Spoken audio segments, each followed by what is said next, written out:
Welcome back to the DAZN Boxing Show. I go by the name of Barak. And I'm Barak, the boxing bully. And we're talking PBC today. That's right, some interesting things that we want to touch on. Thanks for joining us. Let's get into it here on Opening the Bell. You know, Barak, for many years, so many fight fans and pundits were blaming Al Haymon for fights not happening. And then there was a side of the sport that felt that, well, mainly the fighters that were signed to him were, and others, a few others saying that, you know, he cares about his fighters. He treats them well. He puts them in good situations. He gives them financial advice. This guy cares more than the average promoter. At least that's the narrative out there. And, you know, we don't know what's true or what's not, but we've had conversations with these fighters, and most fighters, if not all, were always very happy on the PBC side. And the flip side to that, Barak, is that certain fights weren't happening because their fighters would fight on Showtime or on Fox and nowhere else, right? As of late, as you know, few fighters have been openly saying they're ready to be free agents, they're ready to work elsewhere, but they're still staying tied to Al. Is that a good thing, Barak? Is that saying that, hey, yes, I want to fight those big fights, I want to be in them, but I still trust Al Haymon? Well, I guess it's a good thing for us, for fight fans, yeah, because when you're saying that you're not tied to a promotional company, because now that's what they're saying. They're just saying that they're promotional free agents. Meanwhile, you were never signed to any promotional companies. You were really only signed to Al, so that's kind of strange. So when you hear that, you're saying, oh, there's no more PBC. But no, you're just talking about, okay, no more Mayweather Promotions and TGV? No, I think they're talking more so about the networks, Barak. Because but they're not mentioning the network. Right, they're saying it without saying. Free. So yes, for the fans, it's cool. Yeah, it's always they've always been promotional free over there. But I'm just saying, like, it's better for us because now it seems like maybe there's no more street. So maybe the fighters should be more specific and saying, hey, I'm willing to fight on DAZN. I'm willing to fight on ESPN. I'm willing to fight anywhere. I haven't heard anybody say that. I don't know why no one's really saying that yet. But then again, you know, I know how like people like to keep things secret until the deal is made, and then you'll hear Andy Ruiz say, hey, I'm about to fight on this network. Hey, I'm about to fight this fighter or whatever. And I'm happy about this. I'm happy about this. I always thought Al Haymon happy about it? That's my question. I have no idea. There's so many rumors going on that, you know, because of Adrian Broner, what he said and what other writers are saying, you know, that there's less money over there at PBC, but I don't hear fighters complaining, but you never really know. That's a form of complaint, if you ask me. And has the PBC well run dry? Is it that, or is it just that, you know, Al is letting up and giving these fighters more freedom because maybe in his head, the idea was eventually everybody will do business with the PBC and we'll make those fights happen.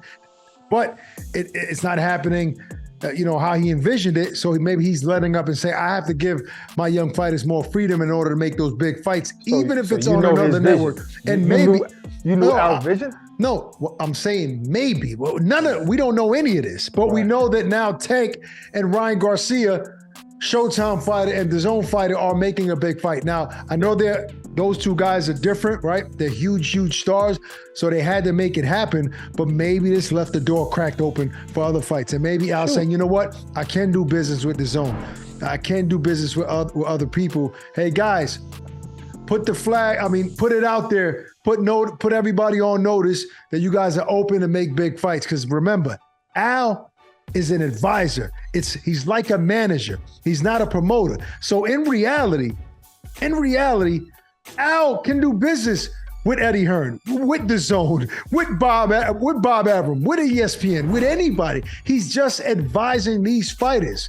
So technically you're saying his fighters can do business with anybody, but if Al is making deals, and that's kind of like what kind of keeps us away from some fights, is because when promoters make deals with certain networks, if those networks aren't willing to partner up and share revenue and to share fights, then we're not going to see certain fights. So I remember Lou DiBella said that years ago. He was like, the problem is the deals with the networks. That's what's messing boxing up. And I wouldn't say that's what's messing boxing up. I'd say them not willing to partner together is messing boxing up. Well, yeah. I mean, that's exactly what it is. And if this Tank and Ryan fights maybe turns out to be a great event. Now, if Ryan wins the fight, we all know that everything's supposed to be switching over to DAZN being the main broadcast for that fight. If so, maybe it'll, give people, enlighten everybody involved and saying this can be done more often. It's not so bad. We can make these fights happen. Now, to my knowledge, Barak, no PBC fighter has a network deal. I mean, at least throughout the years and as of late, doing my research and talking to certain people, certain sources, they don't have, for instance, Tank isn't signed to Showtime. He's signed, he has the deal with PBC or relationship with Al Heyman. Errol Spence, he's fought on Showtime. He's fought on Fox. He's not binded to those networks, so he can fight anywhere. But because of Al's relationship with Steven Espinoza and with the people at Fox, they're loyal to Al. So in turn, that's what they get. That's what the network gets. Yeah, but I'm not sure if Fox is even putting on events anymore. All right, forget about Fox. I just use Fox as putting on pay-per-views and stuff. Forget about Fox. Sorry, I just use that because he's been using Fox for years. So let's narrow it down to Showtime. You're right? Let's call it what it is. It's Showtime, it's DAZN, and it's ESPN, right? Those are the three networks. Imagine, right, in a world, the boxing utopia, where all three networks work together for the big fights, for the big ones, where where the big names are at their respective networks, but they need to fight a guy from another network. Let's make the fight happen. That should be the case all across the board for big fights. Well, Fox and ESPN work together. Showtime and DAZN is about to work together. So it's possible. It's very possible. I think maybe one day we'll get to a time in life where we're just going to be able to see any fighter fight any fighter. You just got to pick which network you like the best, which one is best for you economically or has the most fighters or whatever. But you get to see any fight because but would it be willing to work together. How would boxing look if every big fighter or every fighter, to say the least, were free agents and none of them were binding to any network or any I don't want to say promoter, right? Because you need a promotional company, especially if you're not a self-promoting guy like some of these big stars. Right. But if they were signed to certain promotional companies, but there were no network binding deals and guys can jump around and fight anybody, will that help the sport? Maybe and maybe not. Maybe it'll be the Wild Wild West out there and it won't be that structured and it won't be as good as you imagine. It'd be kind of like a lot of purse bids, sort of, so to speak. You know what I mean? Like a lot of auctions going on, It's not good for the networks. The networks, right. You need to know who you have. You need to know the potential for that year, And if you ain't got anybody, you like, oh my God, I don't know who I'm going to have. I might not get a fight all year. But Rock, what if, right? And I'm throwing this out there, some fighters might be upset with me about this, but what if boxing had a salary cap like there is in other sports, right? Where hold on. Hear me out. Where networks don't have to go to a bidding war. Well, I'll put up an extra mil. I'll put up an extra 500,000 where, this is the cap that you're going to get to this fight. Choose the network you want. We're all willing to give you this number. What network do you want to fight on? That's never going to happen. And if that ever happens, fighters, I'll give you Ox address. You go beat this guy up. Beat him down. I will be there and help you because he's taking away your money. No, stop. That will never happen. I'm asking it. Imagine that happening. No, I can't. I will never limit anybody's money like that. I don't want mine limited. Look, the cap could be 100 million. Damn it. Nah, get out of here. Nah, that'll never happen. This is capitalism, buddy. Right. Somebody's gonna always say, "I'll give you $100,000 more. That's true. I'll give you 500,000 more," and they deserve that right to be able to do so. I don't like that at all. Well, you should. They should take that to the NBA. For those fighters, for those players that they're capped out and they can't get more than a certain amount. But anyway, Yeah, that's but this another is putting conversation. your life. This is putting your life on the line, man. At the end of the day, I'm happy to hear Deontay Wilder saying that he's a free agent. Absolutely. I think that means he can fight anybody, and I think that means that there's no street. But then again, it kind of, I always felt like in reality he could fight everybody, because there was a time when he was trying to fight Anthony Joshua. There was no street to him then. You know what, Barak? You mentioned Adrian Broner earlier, and even though I guess it appears, right, at least the optic looks like that he no longer works with Al, but he said he speaks to Al every day. So Al is obviously still advising him. So there's that connection there, and he was about to fight on BOK Prime.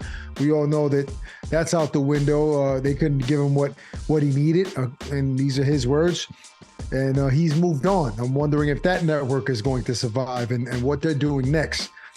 That's a tough one. You need fighters. You need fighters. I was happy for, I was very happy for Adrian Broner, because he just kept talking about the money they promised him was going to change his family's life, right. And I was happy for BLK Prime. The more the merrier, whatever, so who knows? But what happens to Adrian Broner now?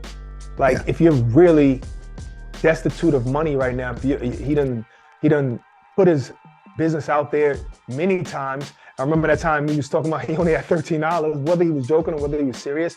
He told us that he hit rock bottom, where he had no more money, where people were giving him money. And what does that mean for him now? Are you gonna have Eddie Hearn and Bob Arum and guys reaching out to him saying, hey, you know what I'm saying? We can make this fight happen. We can make that fight happen. I'm wondering why BOK and them can't negotiate something with another fighter. Maybe they don't have any more money, Barak. Maybe there wasn't that much in there to begin with, and they were hoping to raise funds for this. They were about to fight the other day, February 25th. They were about to fight. Didn't they happen. Have to have some kind of money. Right, but maybe they were still trying to raise. I don't know. I'm speculating now. Who knows? It didn't happen. But we're talking about Adrian Broner and Al Heyman here. Look, Adrian obviously is a free agent. Deontay has been vocal about being willing to fight anywhere and anybody. Andy Ruiz, same thing. There's been others. That's the fight I want to see Mikey right there. Garcia, others, Danny Jacobs at one point. So it seems like it's opening up. Let's see how it evolves for the rest of the 2023. If we see fights that we didn't expect to happen, but I think Tank and Ryan is going to set the tone for that, and we shall see. All right. That's what happens when you're on the other side and you see that grass over there and you see how much fighters are making and you see maybe how much fighters are fighting and you know that there's a lot of fights to be made. Maybe that was the issue. I don't know, because a lot of guys on that side inactive. Right. A lot of guys on the PBC sides were inactive, right? They really wasn't fighting that much. Who knows the reason why? But at the end of the day, you're always gonna have some kind of tie. Every promotional company is always gonna have some kind of tie with a network. And I guess we're not gonna get rid of that. I just wanna see a little bit more diplomacy amongst the promoters so that, the networks can work together as well. And that would be great for boxing. Now, on that note, that's it for today. Hope you guys enjoyed. Peace and love. Stay safe. We're out of here.